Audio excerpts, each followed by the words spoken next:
Ce film raconte la guerre secrète qui opposa pendant près de 10 ans les États-Unis au général de Gaulle entre 1961 et 1969 à travers les archives, notes, rapports confidentiels aujourd'hui déclassifiés de la CIA, du Pentagone et du département d'État américain, ainsi que les témoignages des conseillers, collaborateurs et ministres de Kennedy, Johnson, Nixon et de ceux de Charles de Gaulle. Selon un rapport de la CIA, De Gaulle, Charles, né le 22 novembre 1890 à Lille. Santé excellente, journée de travail courte, entre 8h30 et 19h. Il ne reçoit plus d'appels téléphoniques après 20h, sauf en cas de crise. Il ne lit plus de romans, seulement des essais, en particulier les travaux scientifiques sur le nucléaire. Aujourd'hui, mercredi 31 mai 1961. Vous, De Gaulle, vous recevez ce jour-là à Paris votre ami américain, le président des États-Unis, John Kennedy. Dans un contexte international tendu, Kennedy s'était imposé cette visite à Paris, chez un allié réputé difficile, avant d'affronter Khrouchtchev en Autriche. Alors Kennedy a lu avec attention les fiches préparées par la CIA et le département d'État. De Gaulle est distant et austère. Ses gestes sont étranges et ses discours très en dessous de la moyenne. Mais son style est éblouissant. De Gaulle est un pragmatique. Il peut, à la consternation de son service de sécurité, plonger dans la foule pour serrer des mains. Every man has two countries, France and his own.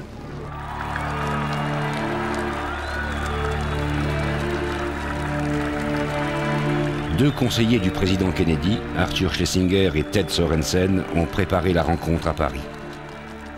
La visite à Paris était particulièrement importante pour le président Kennedy. D'une part parce que c'était son premier voyage à l'étranger en tant que président, d'autre part parce qu'il admirait beaucoup la figure historique qu'était le général de Gaulle. La France est notre plus ancien allié. La France possédait sa propre force nucléaire, bien que de portée limitée. Ce qui était naturellement, pour le meilleur ou pour le pire, un élément à prendre en compte dans notre analyse ultime de la situation militaire en Europe.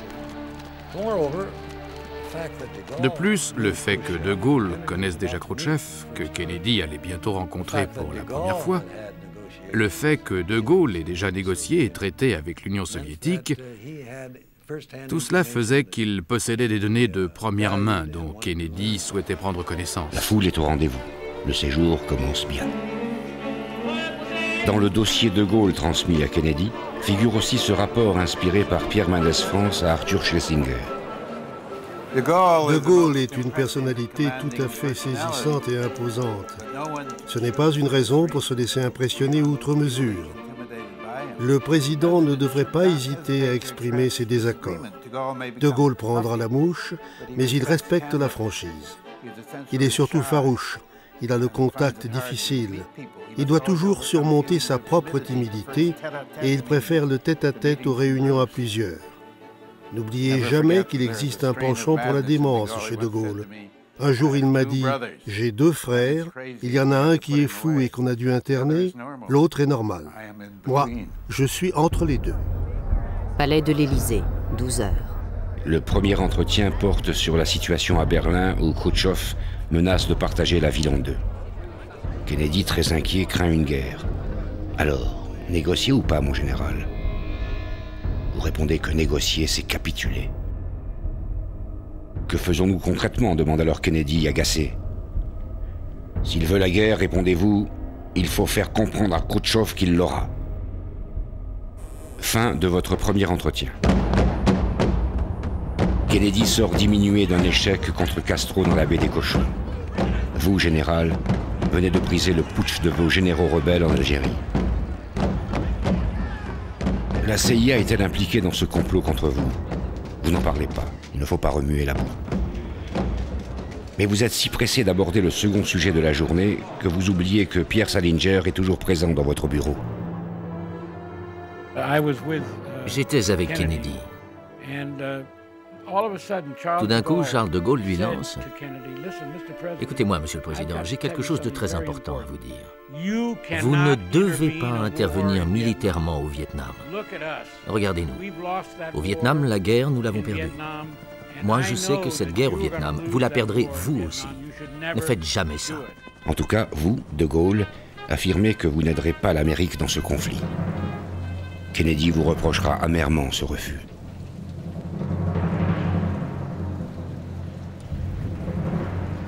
C'est avec la figure historique, de loin celle que Kennedy préfère, que s'achève à l'Arc de Triomphe cette première journée d'entretien. Demain, vos discussions reprendront.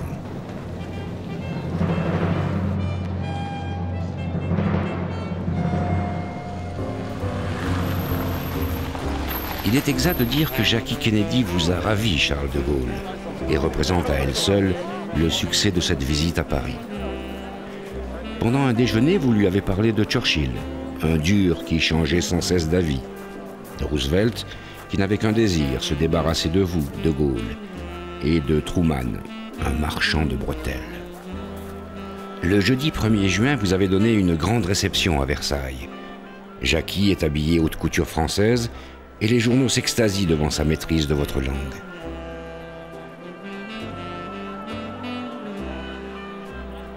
Avec une humilité feinte, le président américain a déclaré aux journalistes « Je me présente, je suis l'homme qui accompagne Jacqueline Bouvier Kennedy à Paris. » C'est ce triomphe que l'histoire va retenir. Mais après la fête et les communiqués chaleureux, il reste de part et d'autre un goût amer. Car vous abordez alors les deux sujets qui vous tiennent à cœur depuis votre retour au pouvoir, la bombe atomique et l'OTAN.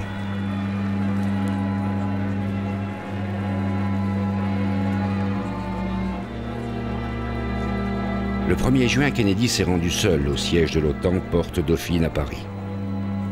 À son retour à l'Élysée, vous lui exprimez vos doutes. La France veut de moins en moins dépendre des décisions américaines. En fait, vous voulez quitter l'OTAN. Le général savait très bien qu'il fallait se battre pour être l'un des 4 ou 5 grands qui se partageaient les destinées du monde. Il aurait pu s'aligner. Il ne s'est jamais aligné. Et la seule façon d'être reconnu dans l'ordre international, c'est d'avoir l'arme atomique. Vous voulez être certain, général, que Kennedy utilisera cette bombe atomique en cas d'agression soviétique en Europe. Vos questions irritent Kennedy, qui vous demande de ne pas faire état de vos divergences pour ne pas le fragiliser lors de ses conversations avec Khrouchtchev le lendemain à Vienne.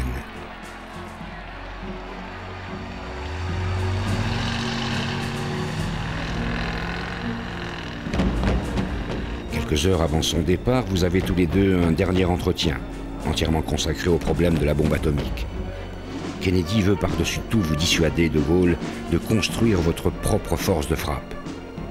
Mendes France l'a dit à Arthur Schlesinger, de Gaulle veut la bombe pour des raisons psychologiques. Kennedy tente de vous rassurer. Le voulez-vous vraiment? Cette visite à Paris raconte les relations franco-américaines des 8 années à venir.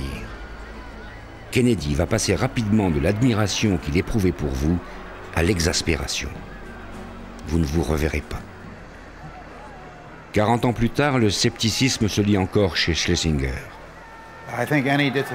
Je pense que quelle que soit la déception de Kennedy vis-à-vis de Gaulle, elle était bien moindre que celle qu'il a éprouvée suite aux conversations avec Khrouchtchev.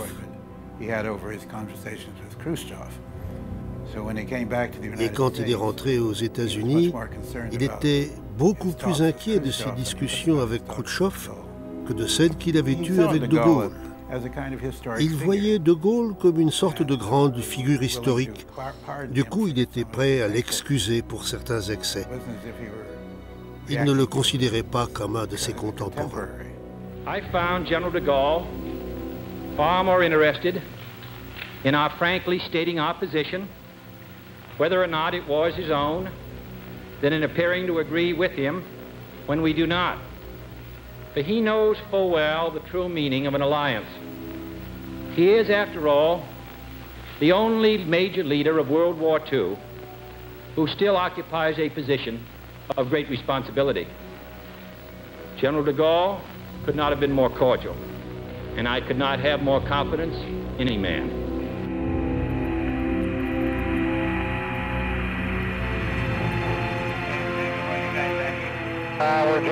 Le 4 août 1961, l'Amérique, qui jusqu'à présent ne surveillait que les essais atomiques de l'URSS, décide d'installer une base secrète pour observer les futurs essais souterrains français du Sahara.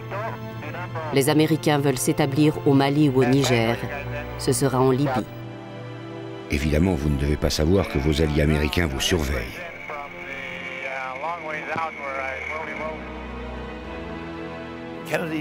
Kennedy savait, il le pressentait vraiment, que Khrouchtchev serait obligé de dresser un mur.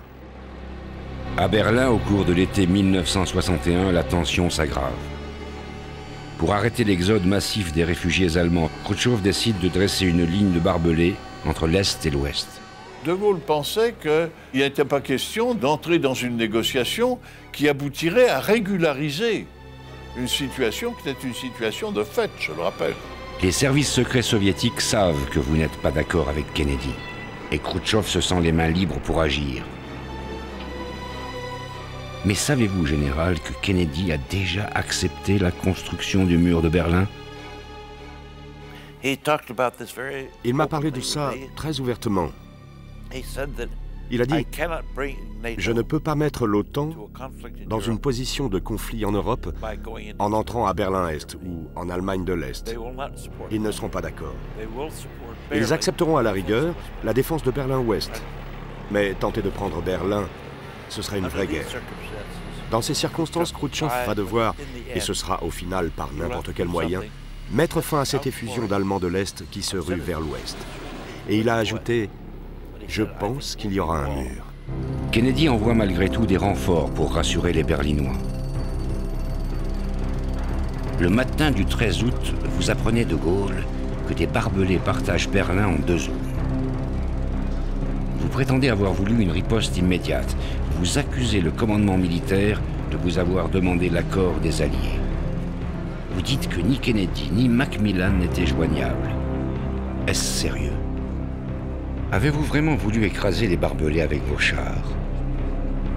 Qu'il y ait pensé, c'est possible, mais il avait trop d'expérience militaire pour savoir qu'il ne pouvait pas engager les forces françaises en Allemagne indépendamment des forces américaines. Avez-vous un double langage, général? Les Français ont suivi, mais ils ne pouvaient pas prendre position publiquement en faveur d'une Allemagne divisée. Cela aurait dérangé les Allemands et les autres. Le mur leur convenait. Je crois que de leur point de vue, c'était une bonne solution. Les barbelés deviennent bientôt un mur de béton. Vous en rendez Kennedy responsable. Kennedy s'est dégonflé, dites-vous. Les Américains s'expliquent. Le président Kennedy n'avait pas d'autre choix que de négocier avec l'Union soviétique pour préserver la paix et éviter une troisième guerre mondiale qui aurait sans doute été la dernière, car certainement nucléaire. Le président Kennedy n'était donc pas disposé à adopter une position de non-négociation.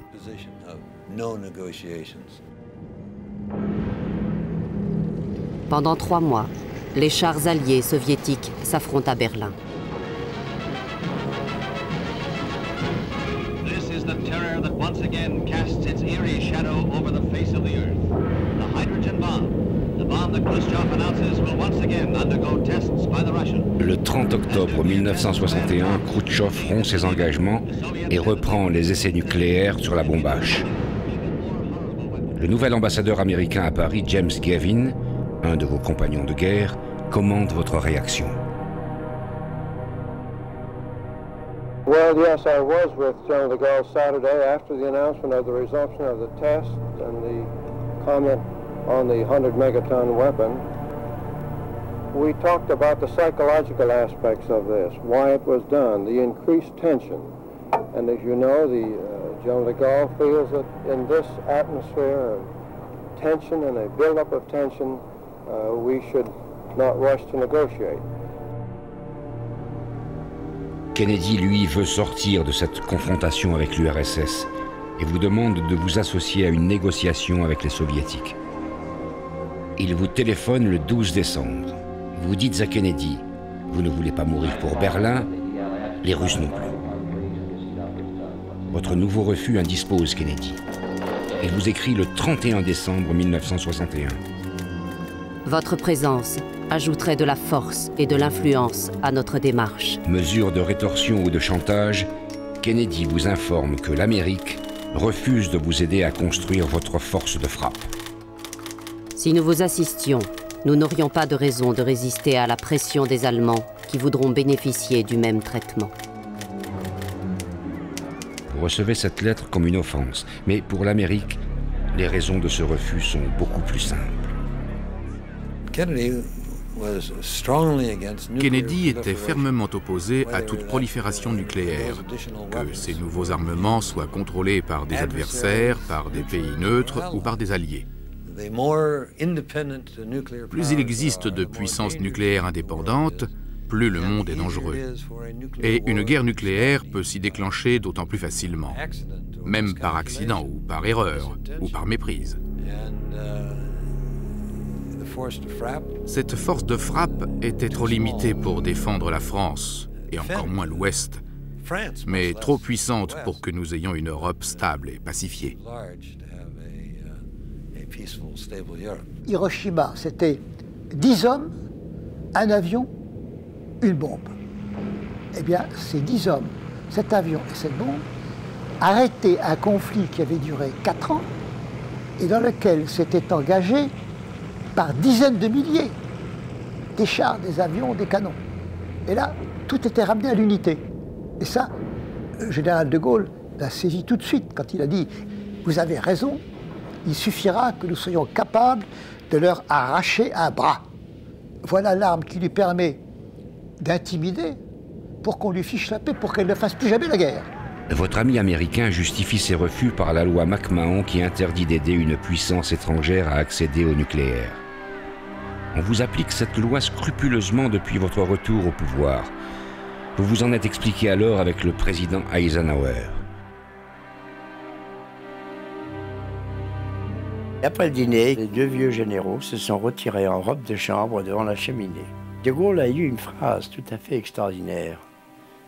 Il a dit « Je vais retirer notre armée de l'Afrique du Nord. Ce sera une armée qui n'aura plus de raison d'être s'il n'a pas les armes les plus modernes qui existent.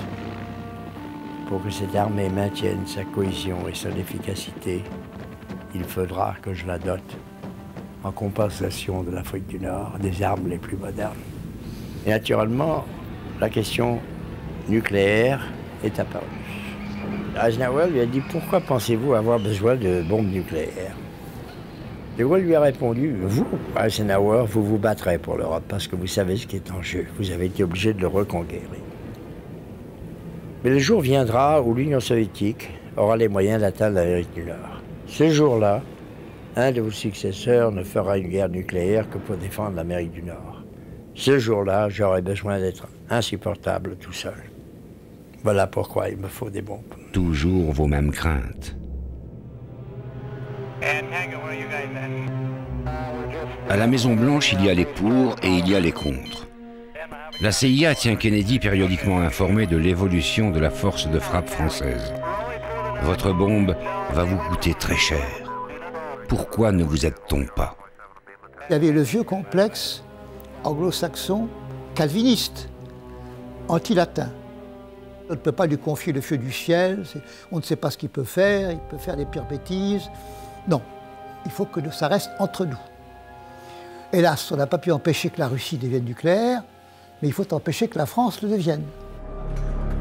Lors des réunions de l'OTAN, McNamara essaie de dissuader votre ministre des Armées, Pierre Messmer, d'entreprendre le programme nucléaire français.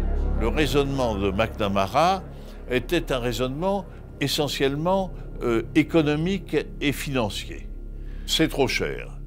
Vous n'y arriverez pas parce que c'est trop cher, vous vous ruinerez et en plus, ça ne servira à rien parce que Pour avoir un système d'armes opérationnel, il faut que vous ayez des fusées, il faut que vous ayez des sous-marins nucléaires ou des avions, et vous verrez que ces systèmes d'armes sont d'un prix incroyablement élevé.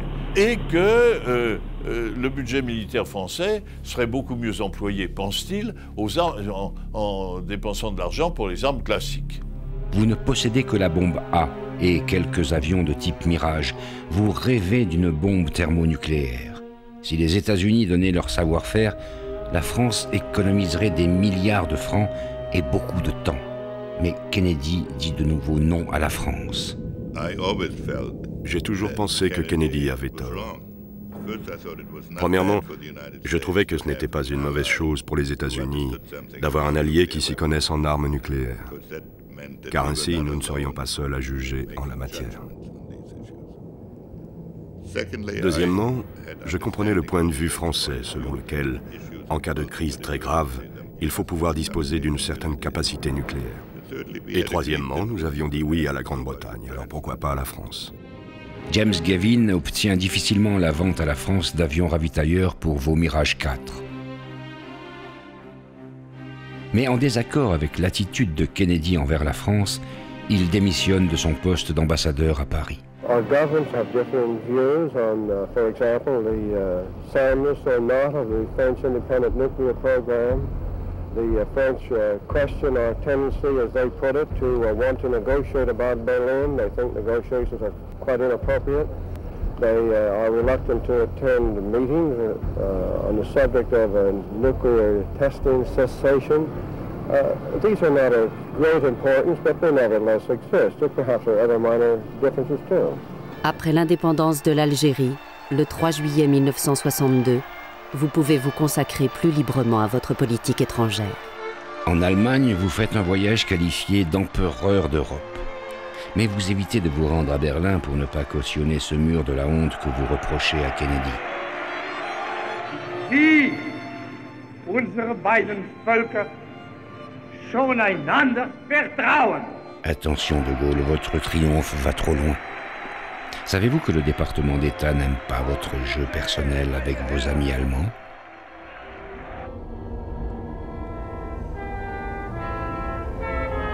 Le 20 octobre, la crise éclate à propos de Cuba. Un avion espion a photographié des installations de missiles nucléaires soviétiques sur l'île. Réunis en cabinet de crise, Kennedy ordonne le blocus de Cuba. Une guerre atomique menace le monde.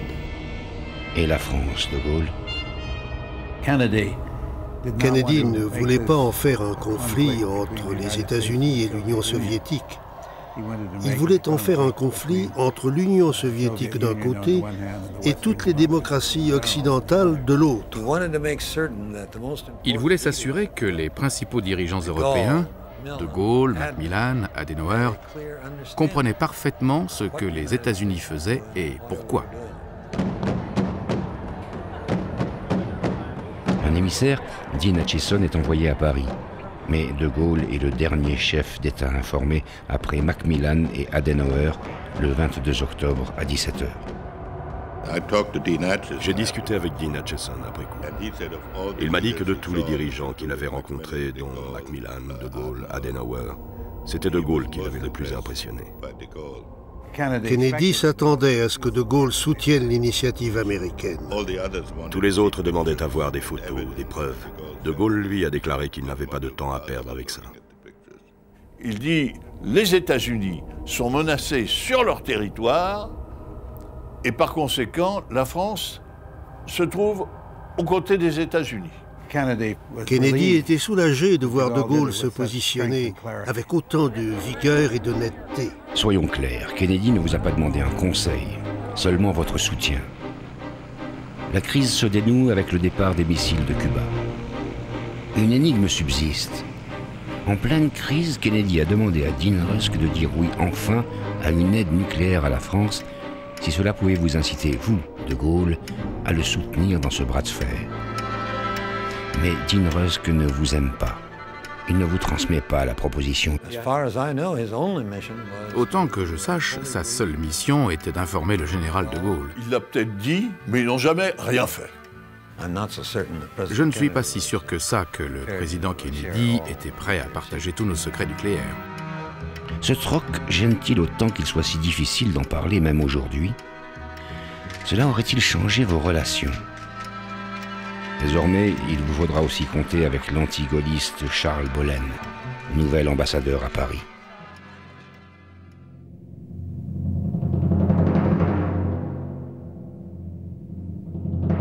Derrière les sourires convenus de la photo officielle de la visite de Macmillan à Paris, se cache votre nouveau refus à l'entrée de la Grande-Bretagne dans le marché commun.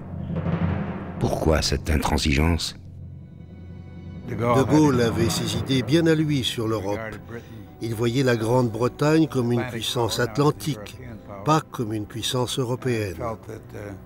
Il pensait que si la Grande-Bretagne rejoignait le marché commun, cela transformerait celui-ci en une sorte d'entreprise coloniale dominée par les Américains.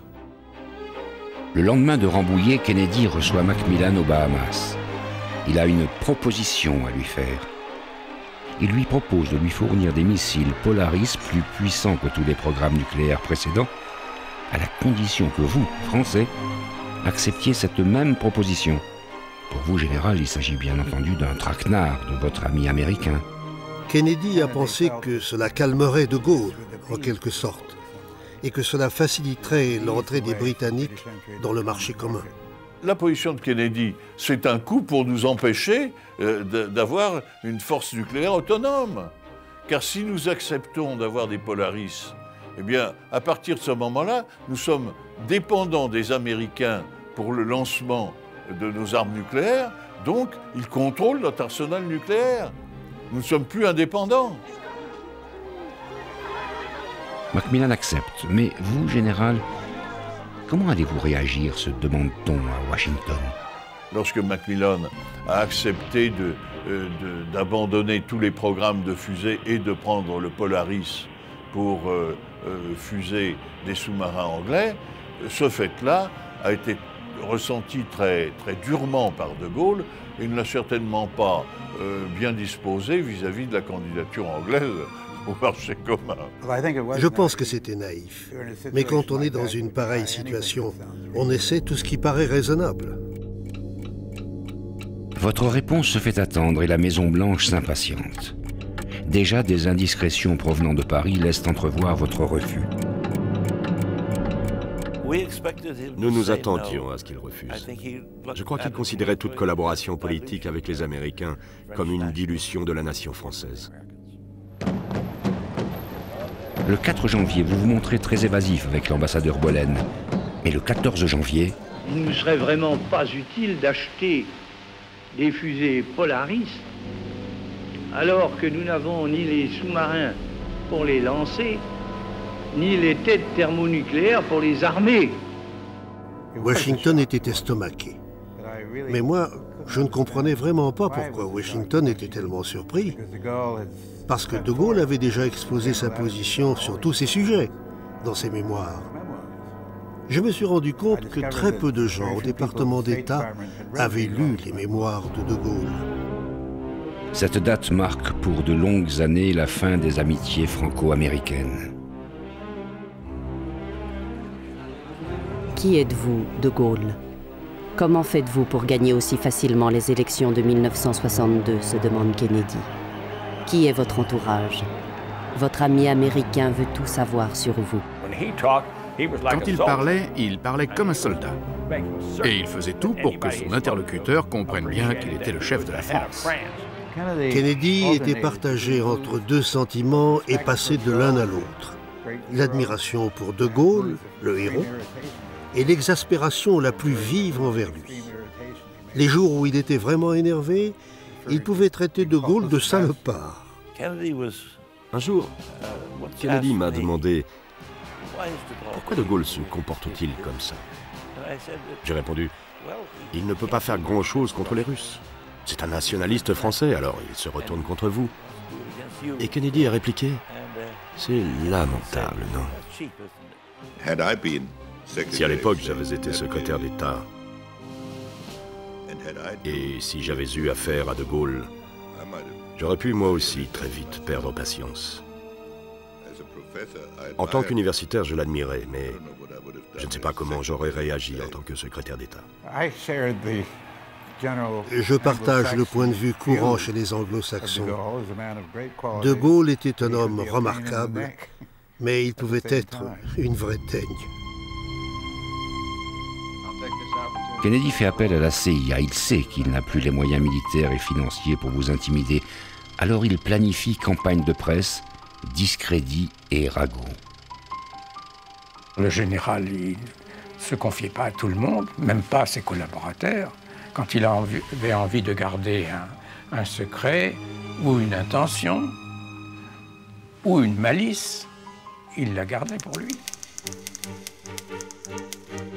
Que peut-on vous reprocher? Qui ne vous aime pas? Qui pourrait vous trahir? Certains de vos proches nous fournissent des informations. Qui sont-ils? J'ai pas de preuves, mais il y a des indices quand même assez sérieux. Quand le qui était de l'armée de l'air quitte ses fonctions par limite d'âge, on s'aperçoit 6 mois après qu'il devient d'une grande société d'armement américaine. Et si cette proposition lui est faite, c'est vraisemblablement parce qu'il avait auparavant, dans ses fonctions, d'excellents rapports avec les Américains. La CIA met en place ses réseaux, achète hommes politiques et journalistes, entreprises de presse et syndicats, sociétés de cinéma et d'édition pour influencer l'opinion publique française. Est-elle allée au-delà de la simple action psychologique? A-t-elle organisé des opérations de déstabilisation contre vous, de Gaulle?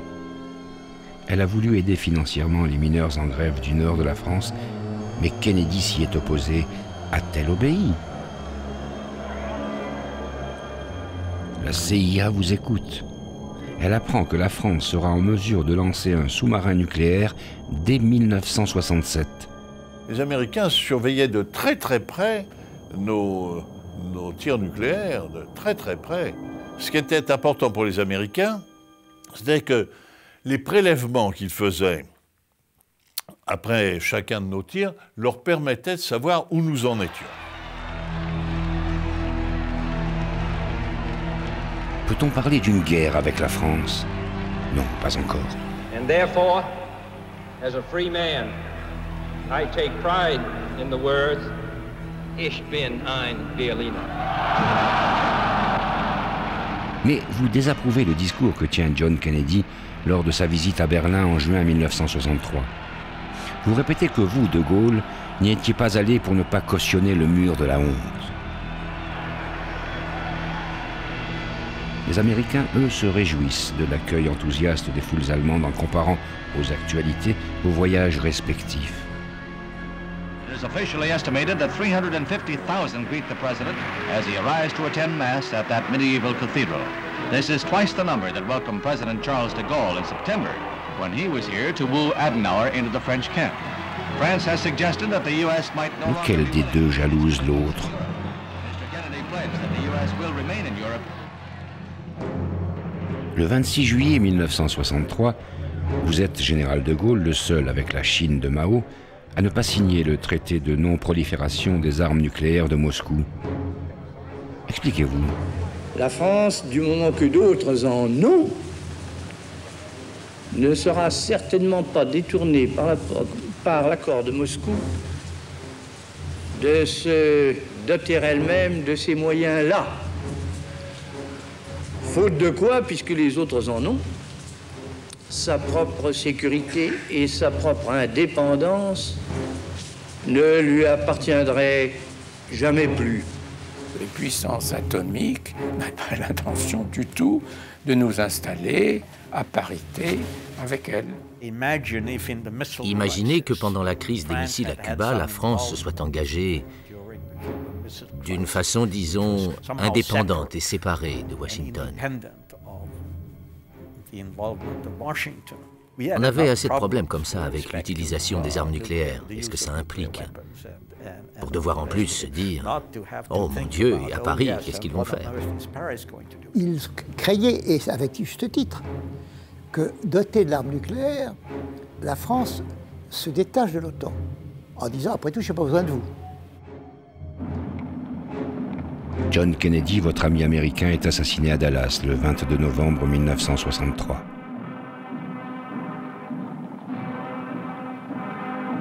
Le premier entre tous, vous suivez son cercueil.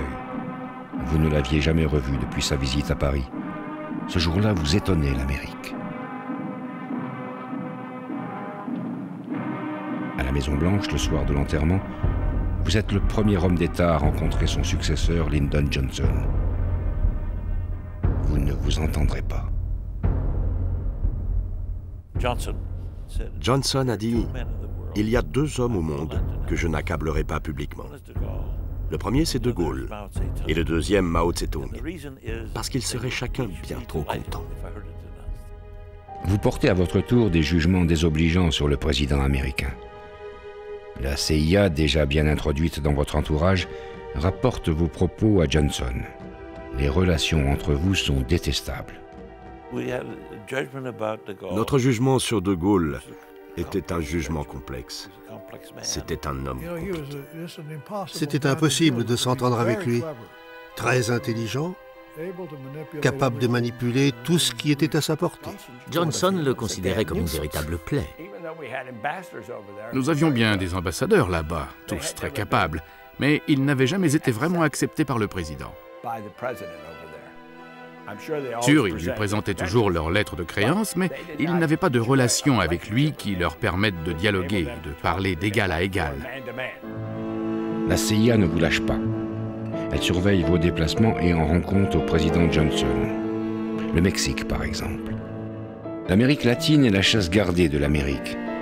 Un mois avant votre voyage à Mexico, elle intercepte le discours que vous vouliez y prononcer et le transmet au département d'État américain. Un discours d'ailleurs magnifique. El pueblo francés opone al pueblo mexicano, marchemos la mano en la mano y viva México! Nous conseillons au président Johnson de s'inspirer de ces accents latins et de cette mystique révolutionnaire que De Gaulle a magnifiquement utilisé dans son discours. Au terme de ce voyage sous haute surveillance, les services américains notent avec soulagement que les foules étaient 2 fois moins nombreuses que lors du voyage de Kennedy en 1961. Êtes-vous rancunier, général? Est-ce pour offenser votre ami américain que vous boudez les cérémonies du débarquement allié de Normandie le 6 juin 1964 et que l'on vous voit en revanche le 15 août à la commémoration du débarquement de Provence auquel participèrent les Français?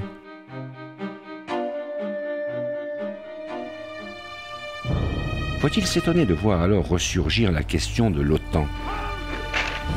Vous aviez déjà mis le président Kennedy en garde. Vous n'êtes plus satisfait du traité. Vous le répétez encore aujourd'hui. Ça dérange, évidemment. The 15 nations of NATO meet in the Netherlands with Secretary of State Dean Rusk representing the United States. This spring session of the Atlantic Alliance faces some knotty problems. De Gaulle's reluctance to keep French forces under NATO command is a question that will not be immediately resolved. Le général de Gaulle l'a dit, s'il y a une guerre, il faut que ce soit sa guerre. Et par conséquent, le général de Gaulle ne veut pas que la France soit entraînée dans une guerre qui serait la guerre des États-Unis, par exemple. Alors il y a eu des incidents, bien entendu, qui ont montré au général que les Américains, via l'OTAN, traitaient la République française, son territoire, ses dépendances, comme des sortes d'annexes où ils pouvaient improviser ce qu'ils désiraient sans rendre compte de ce qu'ils faisaient à personne. J'ai assisté aux séances ministérielles 2 fois par an. Les Américains venaient avec leur ordre du jour, on ne parlait que de cela, et puis, quelles que soient les réponses qui pouvaient être faites par les Alliés, on ne faisait que ce que les Américains avaient décidé. Il y a une chose que les Américains n'oublient jamais, c'est que ce qui est sacré, ce sont les intérêts des États-Unis. Le reste. Il est indispensable de connaître vos intentions. La CIA travaille à cela. Dès le mois de mai 1965, Robert Schwetzel, collaborateur du département d'État, est mis en relation avec un informateur français. Et il y avait effectivement un Français qui nous informait de ce qui se passait. C'était quelqu'un qui s'inquiétait de la vulnérabilité de l'Europe si elle était privée d'une OTAN efficace avec sa forte implication américaine. Je tiens à être très prudent là-dessus, parce que je ne sais pas ce qui a été déclassifié. Ce dont je me souviens clairement, c'est qu'un membre éminent du gouvernement français, un haut fonctionnaire de premier rang, pensait que le général de Gaulle se trompait politiquement, à un tel point, jusqu'à sérieusement menacer les intérêts français, qu'effectivement, il faisait en sorte de nous avertir. J'ai le vague souvenir qu'il était en contact très direct avec Chip Bolen, notre ambassadeur. C'est à l'ambassade américaine de Londres, le 17 mai, que Schwetzel rencontre cet ami de l'Amérique. Il établit un rapport pour sa hiérarchie. Il est venu me voir à notre ambassade de Londres. Comme toujours, il était très loquace. La taupe lui révèle que De Gaulle va quitter l'OTAN. Quand? Elle cherche. De Gaulle est violemment anti-américain, au point que ça en devient presque une phobie. Il n'y a aucune chance pour un quelconque compromis. Les Américains ne doivent absolument pas donner l'impression qu'ils veulent chercher un accord. Si les États-Unis tiennent bon, alors il reste toujours la possibilité que les Français reviennent sur leur avis. Qui est l'informateur? Aujourd'hui encore, son nom est effacé des documents déclassifiés. Il y avait dans le ministère des Affaires étrangères des hommes qui étaient très hostiles à la politique du général de Gaulle. Je crois que cette ou ces taupes, ayant eu plusieurs, je pense, avaient la conscience tranquille. Et ils avaient l'impression qu'en en transférant aux États-Unis ces informations, ils agissaient non pas contre l'intérêt national, mais contre la politique du général de Gaulle qu'ils jugeaient néfaste pour la France. La taupe du Quai d'Orsay informe les Américains sur tout, heure après heure. Et on n'apprend plus rien de votre conférence de presse du 17 septembre qu'ils ne sachent déjà.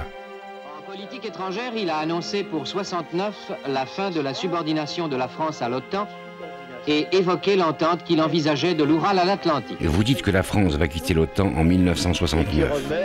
La taupe vous contredit. Elle précise 1966. Les Américains, comme nos autres alliés, pensaient « Oh, De Gaulle en parle, mais jamais il n'osera le faire ». Nous espérions que les Français ne quitteraient pas l'OTAN, parce que bien que les Français se soient retirés de l'organisation militaire, il y avait quand même la possibilité, en cas de crise ou de guerre ou de menace de guerre, d'utiliser les territoires français pour approvisionner les armées en Allemagne, etc. La France, sans revenir sur son adhésion à l'Alliance Atlantique. Le 21 février 1966, devant la presse, vous tergiversez. Vos alliés ne savent plus quoi penser. Peut-être même les lassez-vous.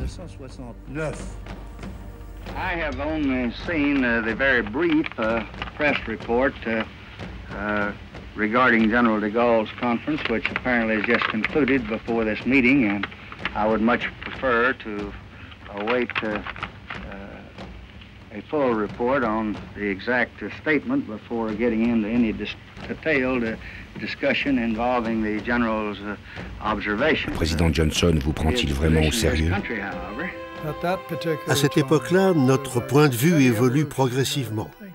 Il y avait l'admiration envers l'homme, cela devient de la lassitude, et puis on finit par le considérer comme une menace pour les intérêts américains. Le 7 mars 1966, vous informez officiellement le président Johnson de votre retrait de l'OTAN. Nous l'avions prévu.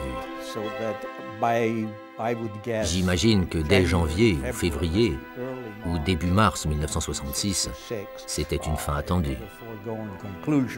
Je pense que la CIA et aussi notre ambassade nous avaient annoncé que c'était en cours. La stratégie de De Gaulle, c'était mettre devant le fait accompli. Après, on n'avait plus qu'à se débrouiller. Mais je crois que sa plus grande erreur est d'avoir quitté l'OTAN. American military personnel and installations in France may only be a memory if General de Gaulle's April 1st, 1966... Un débat partage alors la Maison-Blanche. Réagir ou laisser faire. Johnson tranche. Lyndon Johnson a réagi en disant « Si quelqu'un vous demande de quitter sa maison, vous prenez votre chapeau et votre manteau, vous dites au revoir et vous partez sans faire de vagues. » Pour lui, ce n'était pas qu'un proverbe texan. Notre calcul, d'un point de vue stratégique, était que nous n'avions en main aucune carte qui puisse changer la décision française. Pour Johnson, ce qui était extrêmement important, c'était de s'assurer que les autres membres de l'OTAN n'oublient pas que l'initiative de cette très fâcheuse affaire venait de Paris, pas de Washington. Avec le départ de vos amis américains, un des buts de votre présidence est atteint. Que voulez-vous de plus? La Russie, comme vous l'appelez?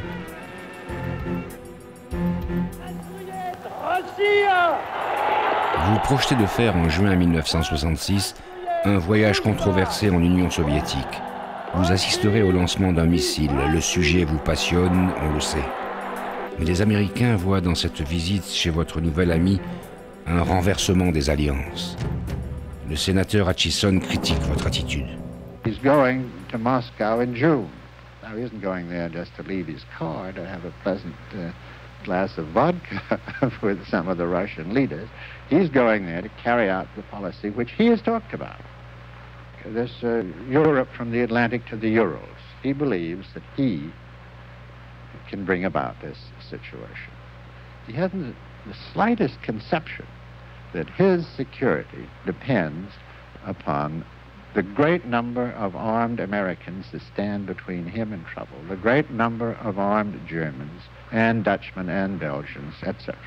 President Charles de Gaulle, wearing his army uniform, arrives at Moscow's airport for the start of a 12-day state visit. L'Union soviétique représentait une menace absolument colossale pour nous et pour le monde. Alors, le voir partir pour Moscou avait tout pour effrayer n'importe quel homme sensé. Qu'est-ce que ce type va fabriquer? Et jusqu'à quel point va-t-il gêner nos intérêts? La CIA, toujours derrière vous, se procure 3 jours plus tard le compte-rendu de vos rencontres avec Brejnev et Kosygin. Un rapport obtenu grâce à la taupe française. Ce rapport soulage la Maison-Blanche. Entre l'Amérique et l'URSS, vous ne vous trompez pas d'adversaire. Aujourd'hui, certains conseillers fanfaronnent. Il faut bien que les journalistes aient quelque chose à écrire. Il faut qu'ils aient des histoires à raconter. S'il n'y a pas vraiment d'histoire, ils dramatisent. Mais la dramatisation, ça a des conséquences, parce que les chefs d'État lisent les journaux, et ça les contrarie, ça les énerve. Et leur ministre des Affaires étrangères aussi. Et puisqu'il faut bien que ces chefs d'État et ces ministres prononcent des discours, ça devient au plus haut niveau, une sorte de vaste comédie. Mais à la base, il n'y a jamais eu véritablement quoi que ce soit en cause. Résumons-nous. En 1967, les troupes de l'OTAN quitteront la France. Vous avez rapatrié des États-Unis vos réserves d'or. Et vous avez, 7 ans avant Nixon, reconnu la Chine communiste de Mao.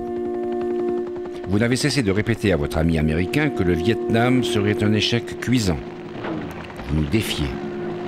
Vous allez bientôt partir. Aujourd'hui, alors que la guerre s'intensifie, vous dénoncez l'Amérique et appelez à la paix. Il n'y a aucune chance pour que les peuples... Les accents de votre discours de Phnom Penh au Cambodge nous font mal. Vous ne changerez donc pas. Le 9 septembre 1966, en provenance du Cambodge, vous atterrissez en Polynésie. Une destination tenue longtemps secrète, mais révélée par la taupe à la CIA. Y a-t-il encore quelque chose à découvrir ? À ce moment-là, les Américains ne se font plus d'illusions. Ils savent que nous disposons des explosifs nucléaires.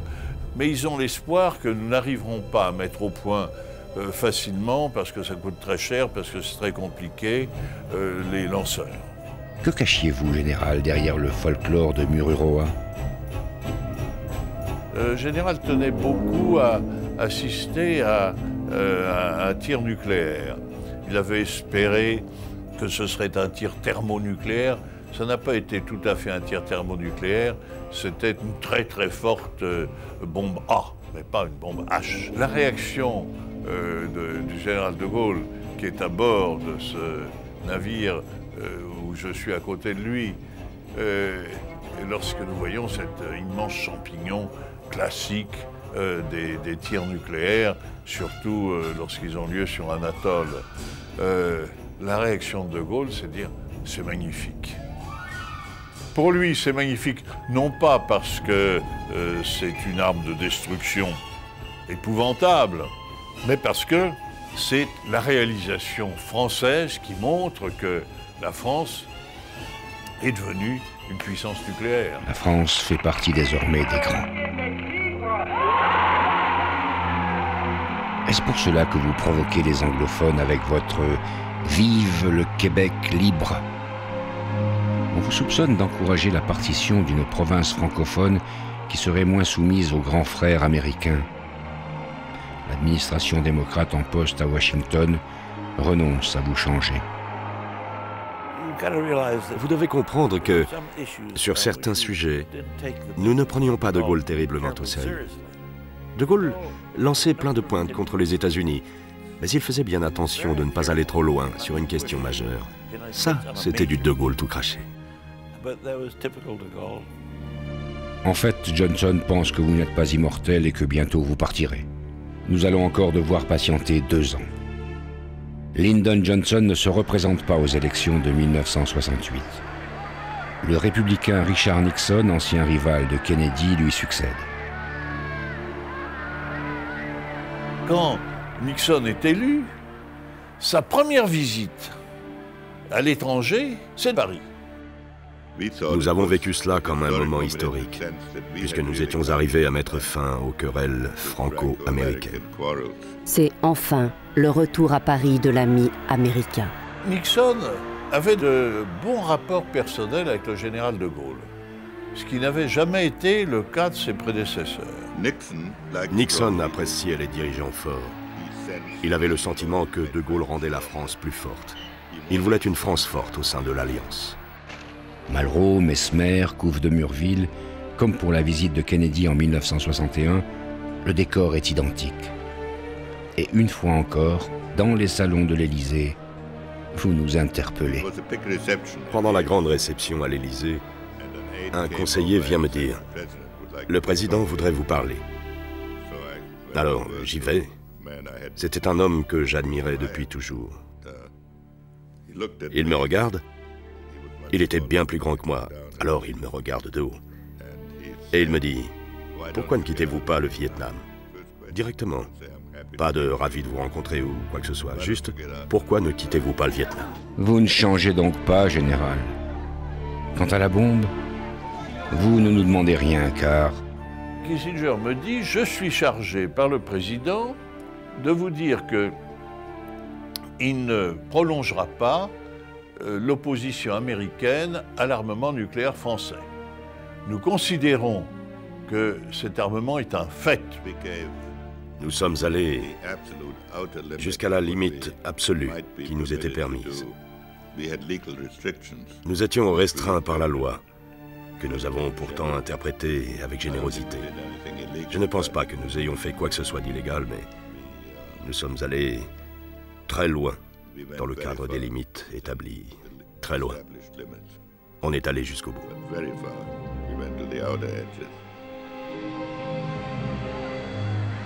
De tout cela, vous ne profiterez pas. 2 mois plus tard, le 27 avril 1969, vous quittez le pouvoir.